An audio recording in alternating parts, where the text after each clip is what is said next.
Good morning folks, something a little bit different for you today. I'm not on the bank, I'm in the back garden. Yeah, just going to answer some questions that I get from some of the viewers. A lot of the questions are asked on multiple occasions, so I'm going to answer some of those today. Just go over a few things with you. First of all, I'd like to thank all the viewers and all of the new subscribers that I've got, and long may that continue. Really pleased. It's really gone well. The viewing levels have gone through the roof, and the subscriptions are going up and up and up and up and up every day, which is absolutely fantastic. So thanks ever so much. And for those who haven't subscribed, obviously if you could, that would do me a big favour. So yeah, really would appreciate it. So thanks again to everyone that's viewing the videos and the subscribers. Next, I would just like to mention a couple of guys that I go fishing with. There's a chap called Richard Lionel and another guy called Graham Page. They've both been pretty ill, and I would just like to wish them both very well and speedy recovery to the both of you. So all the best, Richard, and all the best, Graham. Right, okay, I've written myself a little script over here, so if I keep leaning over, you know why. Yeah, so obviously today is to just answer a few questions. I'm just going to go over a few bits and bobs, and it's mainly to do with tackle. Most of the questions I get asked are to do with tackle, and then a lot of the questions are about what I've been up to, where I'm going to be fishing, where I'm fishing, and questions like that. I do get asked quite a bit about bait, but I shall move on to that a little bit later. So, what have I been up to? I've fished another PDAA Ringers qualifier, which was the very last qualifier. I'm in the process of editing that at the moment, so that will be going live to view very soon. And yeah, we've got the final coming up very soon, so I should be recording that as well. So it was a bit different, and so it'll be a good watch for you. I ended up using the pole and the whip, and luckily I ended up framing. I actually caught more than what I thought I'd got him in net. The fish were slightly bigger than what I was sort of thinking, and I got myself in a bit of a muddle, to be honest with you, because I wasn't really prepared properly to fish the whip or the pole, and I didn't fish it efficiently, and I could have done better, which is a good thing because I can learn from it, and that's why you do these things. So I couldn't have won the match. A guy had done really well on the end peg on the high bank, and he also had the only bream that was caught from for the whole match out of the whole venue. So it just goes to show it's really changed. So it was a good, you know, it was a good thing to try the pole rather than just the feeder. There was a lot of people that sat out there fishing a method or fishing, you know, just ordinary feeder rigs, and they didn't get a bite all day long. So yeah, definitely was the right thing to do, and it's definitely given me food for thought, obviously, for the final, according to where I draw anyway. So yeah, so that's fishing wise. Since then I've not managed to get out on the bank, but I've been keeping my eye on the well pairs. They've been sort of posting lots of information on Facebook, which has been great, and looks like they've all been having a good time. The weather's been sort of pretty horrendous, I think, wind wise.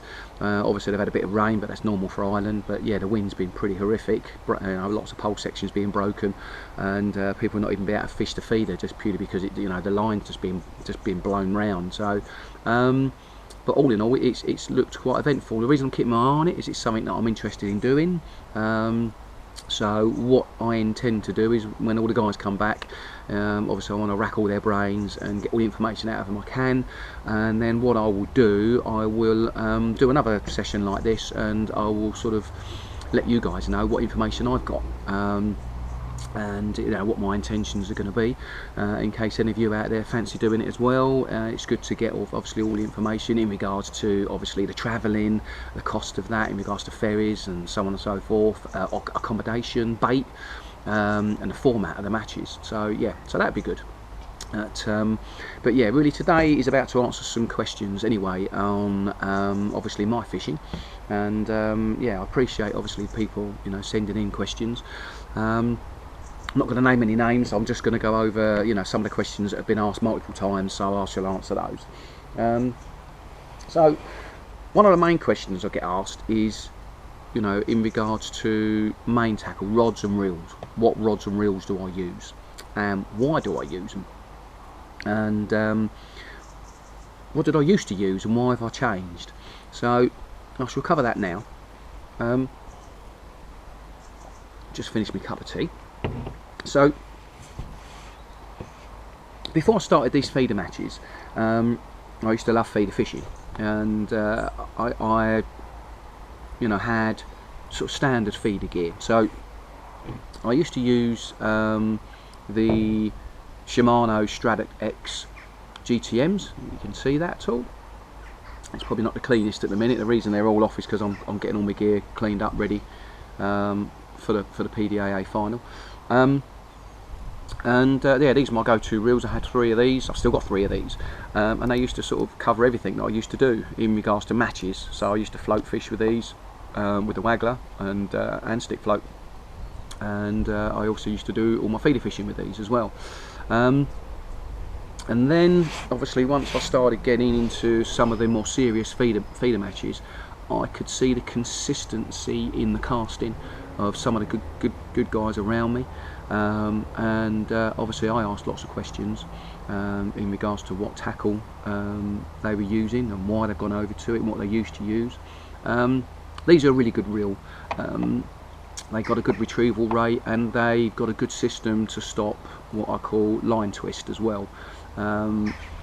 As your line goes onto your spool, it can physically twist, and we all know if we want to do a twizzled loop, how easy line twizzles up, and then it can, when you cast out, it can, you can end up getting caught around your eyes of your rod and everything. It all gets a little bit sort of bit crinkly through line twist. So the Shimanos are very good for that. So I've got no issues with them. Still a really good reel. But what I moved over to after lots of deliberation at looking at all different types of reels was the Daiwa 4012s or 4012s. You can see that. It's if you can see, the size of the spool on it is just considerably bigger. It's a much wider spool, and what that gives you is the line comes off it a lot easier when you're casting, if you want to cast distance. So you don't quite have to put quite as much effort into your cast. It's also got a very good line retrieval system again, stops line twist, and the clutch on it, different to the Shimanos. The Shimano clutch is all done at the back, and these Shimanos have got your normal sort of clutch that you would normally have on your front spool, and it's also got a quick one as well. So if you're playing a fish and you quickly need to knock it, then it can do, and then that allows line to come off. Really good system.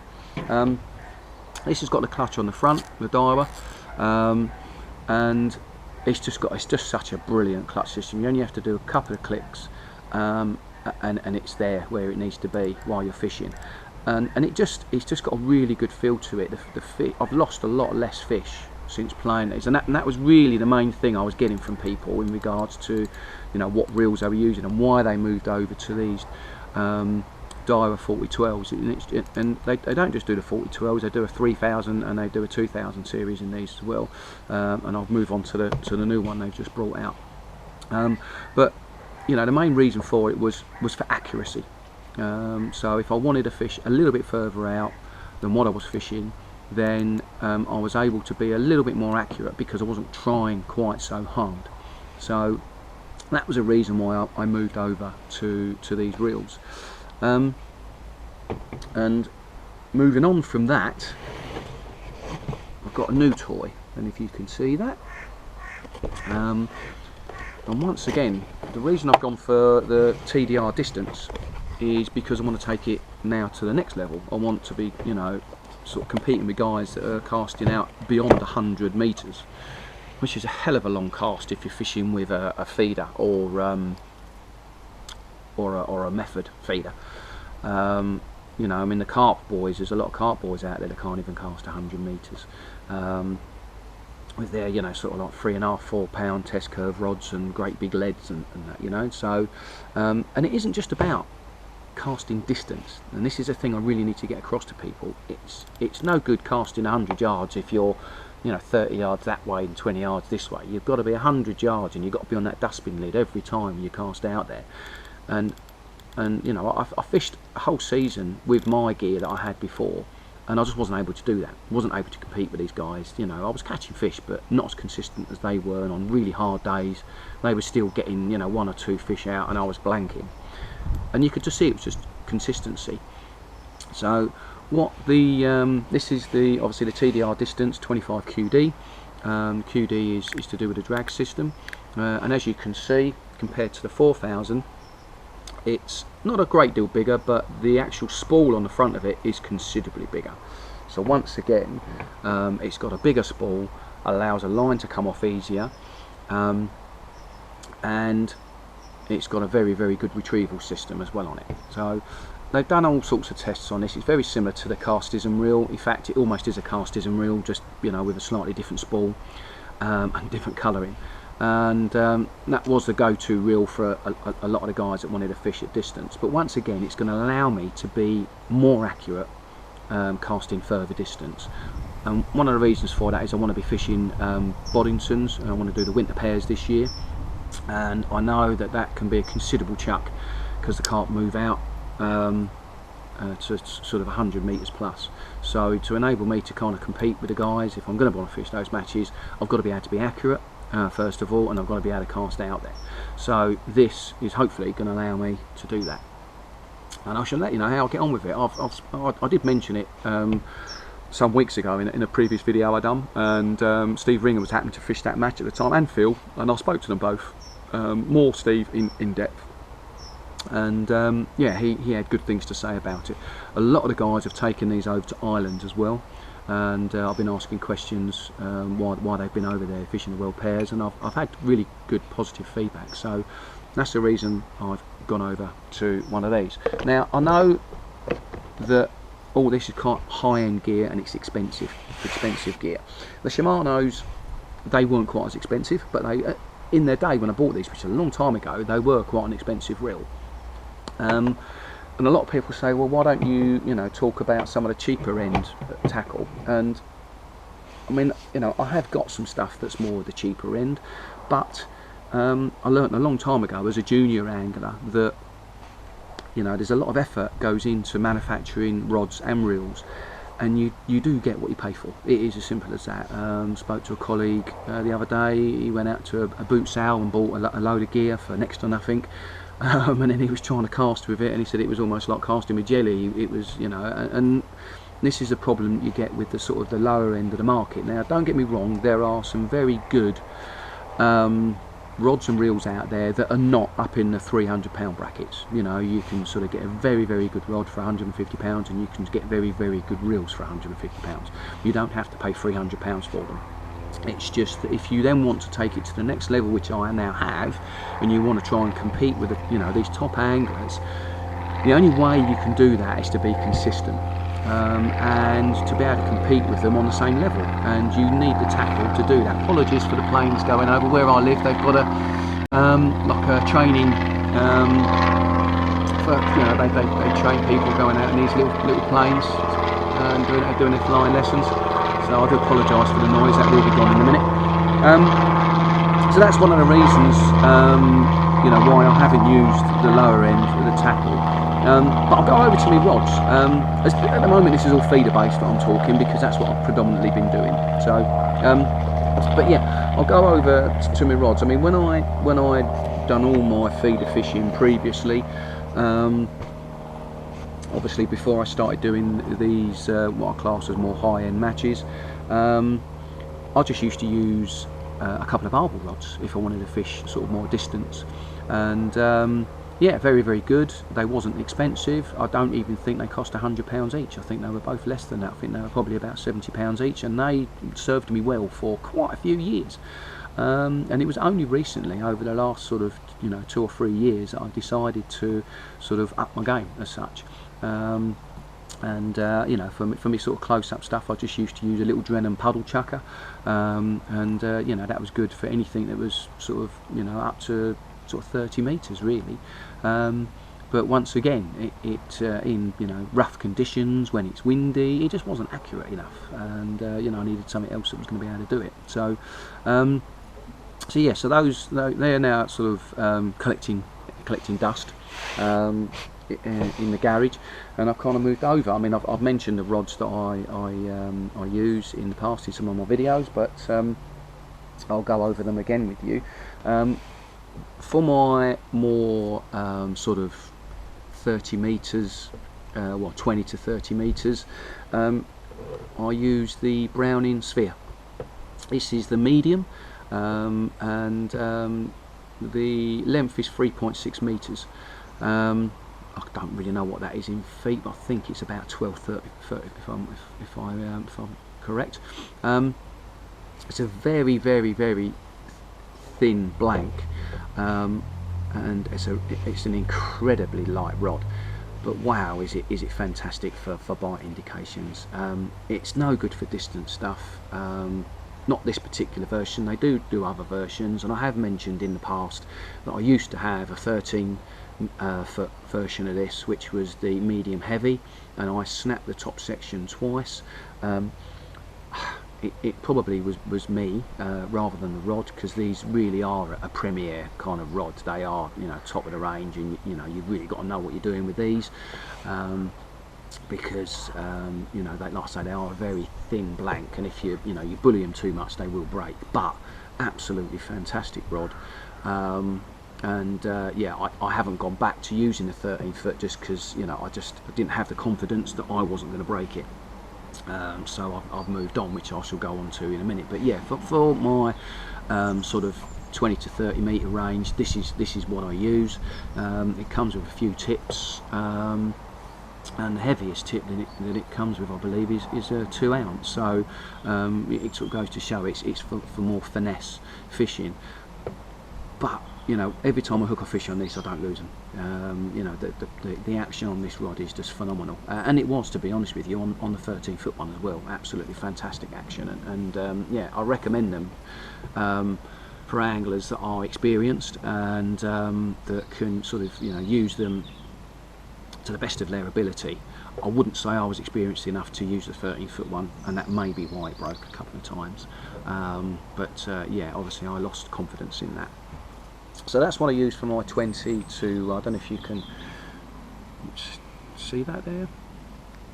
That's my more close sort of range stuff. So then when I broke my 13 foot sphere, I was then looking, and there was a lot of talk about the Daiwa tournaments, especially the SLRs, which is the super long range. And like a lot of you guys, I went onto YouTube, was watching videos that Steve Ringer had done, and Joe Carras when he went up to Daiwa, and to have a look at these rods, and they tested them. And you know, I then spoke to lots of different anglers that had used them, other anglers were using lots of different types of rods, sponsored anglers of different manufacturers, and I came to the conclusion that I would go for the Daiwa tournament SLR, and I've gone for the 13 foot. So if you have a look, that's these ones here, and they're just this is a 150 gram version, so it's a bit of a beast of a rod, to be honest with you. They do different versions of it. They do I think they do an 11, they do a 12, a 13 and a 14 foot. I know Steve Ringer uses the 11s and 12s a lot, and he swears by them. I had a go with them and found that the action was just a little bit too stiff for me. I like to really still be able to feel my fish when I'm playing them in, and the 13 foot gave me that. It gave me kind of everything I needed. I needed accuracy, I needed distance with that accuracy, and I needed action, and the 13 foot gave me all of those, and I can't recommend it enough. It's really improved my casting. I'm not the best caster in the world, I've always said that, but it really has helped improve my casting, my accuracy. I'm now able to cast, I would say, at least another 15 meters further than what I used to be able to, accurately, which is the most important thing. I wasn't accurate when I was fishing before. So you know, really impressed with them. They are an expensive rod. I've now got 2 of these, and you know, but you get what you pay for. And you know, a couple of friends of mine have had a go at these, and they were just like, wow, they couldn't believe how easy it was just to hit 70 meters. you know, it's not very often you have to go beyond that, to be honest with you, but 70 metres in the wind is still very hard to cast to accurately, and these have helped phenomenal. These, obviously coupled with the 4012s, have really transformed my feeder fishing, and I highly recommend both of them. Obviously I'm going to be going over to the TDR distance 25 QD, and I will let you know how I get on with that, but I can only see that's just going to improve it even more. It's typical, it started raining. One of the other things that's helped me in my fishing, which I've gone over the last year, was I was finding that when I was playing bream, bigger bream, I would get them so far they'd come up to the surface, and I'd have to play them on the surface maybe the last couple of metres, maybe only a metre, and quite often I'd get hook pulls at that point, and you know, I hear that a lot. Oh, it just got off just at the neck. So one of the things I went and invested in was a 5.5 metre landing net handle. I can fish it at 4 metres if I want to. In fact, I can fish it even shorter than that because it comes in 4 sections. This is the Matrix Horizon X Class. You can see that. Absolutely fantastic 5.5 landing net handle, and once again, it's an expensive landing net handle, but I highly recommend it. Right, I think the rain stopped. It's just typical, isn't it? I know I should have done it indoors. Okay, yeah, so that's me landing net handle. A couple of other things that have helped me, something I can't recommend enough: a stopwatch. This was about, I don't know, $2.99 on eBay. Really cheap, waterproof, and it's just it's quite amazing. When I don't use it, I'm absolutely lost when I'm feeder fishing. It just allows you to know how you're fishing, because obviously you're just casting it out there. You might look at your watch or whatever, and then you don't realise how long it's been out there. And you know, you really need to, if you want to sort of build a swim, you need to think, well, how am I going to do that? Am I going to sort of have, like, you know, sort of quick sort of 5-minute casts to get my feed out there, and then after that move to 7, 10, 12-minute casts? And it all depends, obviously. If the bites start coming, it's good to check obviously what time the bites are coming. If they're coming every 6 minutes, you know, really you want to be leaving it out there for 6.5, 7 minutes. And if you don't get a bite, then bring it in, because you know they're coming at 6 minutes, and maybe the rigs might not be sitting right, could be, you know, laying on a bit of weed or something. So you bring it in, put it back out there again, and obviously wait for your next 6 minutes. Really, really important. For match fishing. Obviously, if you're just pleasure fishing, you know, you don't have to do that, but once again, I still think it's important, because, you know, we go fishing because we like to catch fish, you know, so obviously all the other things around fishing is great because you're out in the wild, and you know, just which it's pleasurable, but you know, we're talking about catching fish now, so you know, this is very, very, very important, and I am lost when I haven't got it. So I recommend you get a stopwatch. Another thing, you see this is obviously for my measuring sticks. It's a 3 metre length of rope, and it just allows me to know exactly the distance that I'm fishing. Oh, you do get a lot of crack-offs when you're feeder fishing at distance. Obviously it all depends what the conditions are like with the wind or whatever. You know, you could be in the middle of a match, you get a crack off, and you think, oh bugger, I've got to set back up again, but you know, you're not gonna, am I gonna hit the same spot within a dustbin lid out there again? Use your measuring sticks, you can get it exact every single time. Your rod you're using for feeding, you can get that set up exactly the same, so you know when you're feeding out there, all your bait's going in the same places where you're fishing, and you can do that obviously for, you know, 2 or 3 different lines. Really, really important again, to use your measuring sticks. These are going to keep on falling. So yeah, yeah, a couple of other things that I've kind of, you know, in regards to feeders, I've mentioned lots about different feeders now. Hopefully I shan't need to go over too much of that, but yeah, what I've kind of sort of moved over to, and the reasons why. These are the sort of variations of feeders that I use. We all know what a hybrid method feeder is now, yeah, there's lots of different types of these. These are the Guru ones, and you know, for my sort of more summer month fishing, this is a sort of standard size that I've been using. But what I will say to you is, during the winter months, I was fishing some matches at Barston, and I started using these little mini ones, and they were great. They were fantastic. You're not putting as much bait out there, but they designed them so this is a 40-gram one, so you can still get distance with them, and you're just not putting a lot of bait out there. So I would recommend people, if they want to still fish that sort of type of fishing for carp and for bream, they don't want to be putting a lot of bait out there, but they want to fish a method feeder. The Guru Mini method feeders are absolutely fantastic, the hybrid ones.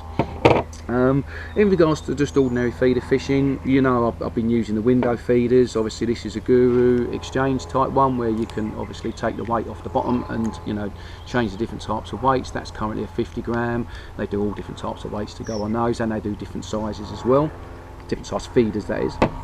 And this is like a different version. This is a Preston one. The weight's fixed on it, but as you can see, it's got a lot more holes, so it's almost a bit like a standard window, a standard conventional feeder, but it is just a window, so you can actually get a release of bait. But what these do is they cast like absolute bullets, so it kind of gives you the best of both. So it gives you obviously like the windows on one side that you get, the small windows, and then it gives you obviously your standard bigger window, but it casts like a bullet. So once again, you know, it's good, and it's good to just change up. You know, sometimes just a change of a feeder can suddenly just spark bites. It's weird, you know, but it definitely happens. You know, I use the Guru bait up feeders. Once again, they're exchange ones. You can change the different types of weights on the bottom of them, and you know, once again, they're all the weights at the bottom, they cast out really well. Yeah, highly recommend those. But something I have sort of moved over to is, because I used to use these cage feeders here, where you've got this sort of weight on the bottom. There, the wind's blowing everything now, and they're great, but because of the way they're designed, they're not sort of what I call perfect. So they go out, but they don't necessarily go out exactly. They kind of move around in the air. But if you want the cage style feeder, they're brilliant because of the way the bait's released in these, and it comes out a lot quicker. These matrix ones, obviously you can see the bait can't get out the bottom of it, because it's just got this lead system on the bottom there. You see that it's got a lead system on the bottom. You get different weights of these. This is a 40-gram, but you can get different weights. And so the bait can only come out the top, and obviously out the sides. And these cast brilliantly, absolutely fantastic. But it is a slower bait release, so it might not be ideal for what you want to do. But if you're fishing maybe, say, a deep water, and you want to make sure that bait's getting down to the bottom, and you're fishing at distance, these are absolutely superb, and I highly recommend them. So they're my feeders, you know, and they're the reasons I just used to use. I mean, I'll show you here. I've got, like most of us, we've got all different types of feeders, but I used to use, you know, just sort of conventional feeders. I don't know if you can see all those in there, but just all ordinary sort of, you know, feeders there, where the weights are just on the side. And obviously I've got metal versions of these as well, but you know, the weight's just on the side. That's probably not the best example. There you go, where the weights are just on the side. And I still use these for a lot of my river fishing. You know, they sit well on the bottom like that, and so the bait can come out, and they're still very good, but they're not brilliant for distance fishing. And that's the reasons why I've moved over to a lot of these different types of feeders here that I've just explained, purely because they're designed for distance fishing. These little Guru ones here, once again, it's an exchange. The mini ones are fantastic, once again, for winter. A bit like the mini method feeders, and they do them even smaller than this. You know, a little bit of bait, the weight's all at the bottom, and you know, you can once again get different types of weights for those. And this is going to frustrate me, these keep falling. But once again, for winter, you can just put, you know, you don't even have to fill it up. You know, you can sort of, you know, just pinch it just so you've got a little bit of bait in the middle of it. Brilliant for casting. Quite clearly, I'm going to put these rods down. Yeah, and like I say, because of the weights at the bottom, you can quite easily reach, you know, 40, 50 metres with these without any problem whatsoever. So yeah, once again, winter fishing, you just want to put a little bit of bait out there, these are ideal for it. So that's the reasons why I've kind of moved over from a standard sort of cage feeder to look these other cage feeders and window feeders, and obviously the types of method feeders that I use. Okay, put all these to one side. One of the other questions I get asked a lot is, what rigs do you use? What type of rigs do you use for your feeder fishing? And to be honest with you, there are no what I would class as go-to rigs. There's lots of different reasons for using different types of rigs. If I'm fishing really long distance and it's a bit of windy conditions, I'll tend to use a helicopter type rig, purely because it's just you get a lot less tangles on it. It's not, for me anyway, much only my own personal views, I don't feel as confident using a helicopter rig because you're not in direct contact with the fish, and I tend to find I lose more fish using a helicopter rig than I do if I'm using, you know, just an ordinary free running or paternoster. So where I can avoid it, I try to avoid using a helicopter rig. But some other anglers swear by them, so it really comes down to what you're confident in, and that's a big part of it when you're match fishing. You've got to be confident in what you're using. For most of my feeder fishing, I use just the conventional free running rig, and that's what I've got most of my confidence in. And you know, I'll use the window feeders on that, and I'll just use the ordinary conventional feeders on it. Sometimes I'll put obviously a standoff rig, so that, you know, it almost looks a little bit like a paternoster, but it's still free running, and that's my sort of go-to rig. I'm most comfortable with.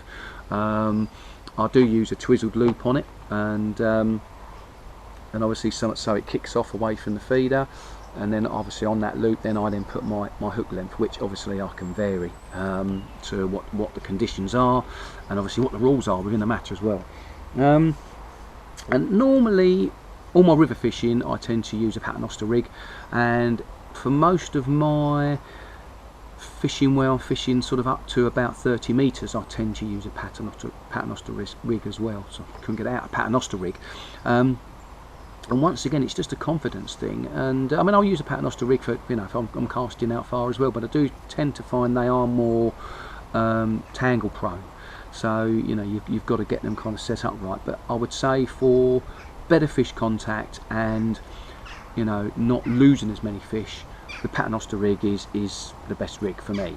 But for getting tangles, it's the most, you know, common rig for me for getting tangles, so I tend to, if I'm fishing at any distance, to steer clear away from it. So they're the rigs I use.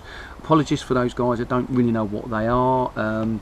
There's lots of YouTube videos out there, people explaining what those rigs are, and I will do at some stage, once I get different cameras, be able to do some filming of those types of rigs. So that's kind of really it for today. It's really to just give you a little bit of a Q&A, as they call it, questions and answers, in regards to the questions. Just you know, a couple of personal things for myself in regards to my season. It's been quite a good season for me this year. Learned a lot from last year and applied it this year, and it's kind of, you know, it's come good really. A lot of my winter fishing was based around Barston, fishing silvers matches, and yeah, I had sort of mixed results really. Didn't come anywhere in some of them, and some of them I done okay. I didn't win any, but I framed. And there was one particular match where I caught about 170 pounds worth of carp in a silvers match, and only weighed about 6 pounds of silvers, so that was a bit of a frustrating match. But yeah, which was quite strange really, because then I fished the feeder masters in the Super League teams of 4, and as you know, it was an absolute disaster for me. Didn't even get a pull. Yeah, it's crazy. When I'm fishing a silvers match, I get 170 odd pound of carp. I was fishing single pinky and I was still catching carp. I just couldn't get away from them. They just settled in front of me, and no matter where I cast, I was just catching carp.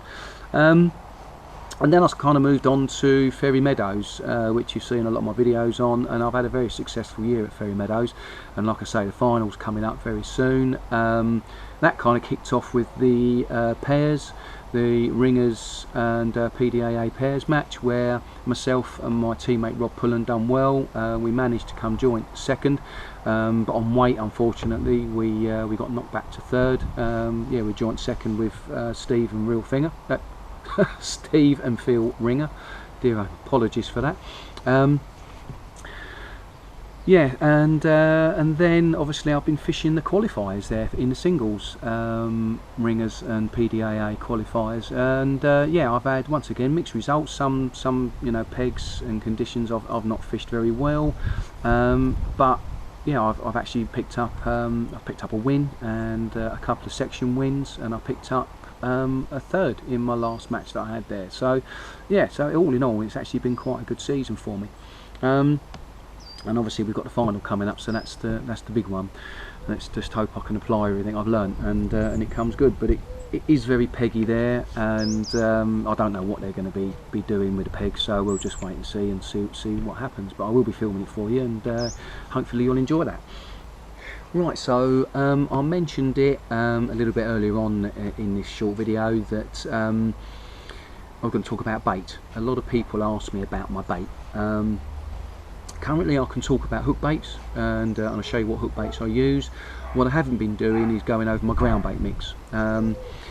It's quite key to feeder fishing, ground bait mix, and one of the reasons is I'm testing some baits at the moment for a particular company, which is quite exciting, and I'm enjoying doing that. And yeah, that's all really I can say on that at the moment, and hopefully I'll have some exciting news for you on that in the future. And we'll kind of see how that goes. Obviously the jury's out at the moment in regards to how effective the bait is, and obviously if I can come to an agreement with the bait company as well, as just put it that way. So let's hope so, fingers crossed that it all goes well, and I'll have some exciting news for you in the very near future. So yeah, so keep watching. And really then it just sort of just ends me on to thanking you all again for watching, thanking you all again for any questions that you have. I do answer some of them, obviously as and when they come through on my phone, but hopefully I've answered quite a lot of those today in regards to tackle, because they're the main questions I get about tackle and bait. I suppose one of the other questions I do get asked is why do I fish these particular matches, and how I get on to, how do I find out about all these matches, and I have mentioned it before. A lot of it's on Facebook. There's different groups you can get involved in on Facebook, and they then mention certain matches, and they are all over the country, and I work like most of you full-time, very busy, so I can't do a lot of matches I'd like to do, so I have to kind of pick and choose. And I've got 3 kids, a couple of boys. One of them plays rugby, which is on Sundays, so I kind of have to fit that in with my fishing as well. So yeah, just a busy family life, as most of you are. So it's nice to know what matches there are out there, because then you can be selective and try and fit it around your family life. So yeah, I recommend you just go on Facebook and just keep messaging different people you see there, and sort of grow yourself. I've sort of grown like a Facebook sort of community that's all to do with fishing, and so then obviously I then get to hear about things, and that's taken nearly 3 years. So it's something that you kind of you speak to one person, you get them on there, and then they're friends with a few other people, and it just starts growing that way. So that's what I recommend. If you want to know more about matches, where they are and what they're about, is go on Facebook and start asking to be friends with a lot of these people, and they, all these fishermen, they're more than happy to be your friends on Facebook. And a lot of them put a hell of a lot of information out there in regards to the matches they're doing, the matches they fished, and obviously the results, which is really good as well. So, and exactly like the well pairs, that's how I'm looking at all the information to do with the well pairs at the moment. It's all on Facebook. Multiple anglers out there doing multiple posts, and it's been really good. So yeah, that's what I'd say to everyone, just go on Facebook and have a look. I think that covers a lot of the questions really that I wanted to answer, and so yeah, I'd just like to thank you all again for watching In the Swim. I hope you all continue to enjoy. I will be posting another video soon from my qualifier that I've recently done, where I managed to frame, and then I will be recording the final when that comes up, and yeah, I'll be getting that on there as soon as I can as well. Hopefully, fingers crossed, it will go well, but fishing's fishing. yeah, and yeah, thanks for all the subscribers and obviously all the new viewers as well. Hopefully that'll continue to grow, and hopefully I'll also do some more of these Q&As. I'm sorry if it's been a little bit strange, but yes, it's the first time I've done one of these, so hopefully you've enjoyed it, and hopefully you'll continue to keep watching. So once again, thanks ever so much. This is Alan Andrews in the swim.